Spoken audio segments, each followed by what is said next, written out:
अङ्गं हरेः पुलकभूषणमाश्रयन्ती भृङ्गाङ्गनेव मुकुलाभरणं तमालम् अङ्गीकृताखिलविभूतिरपाङ्गलीला माङ्गल्यदास्तु मम मङ्गलदेवतायाः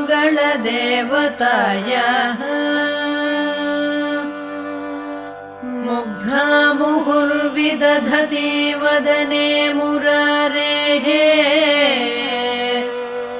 प्रेमत्रपा प्रणिहितानि गतागतानि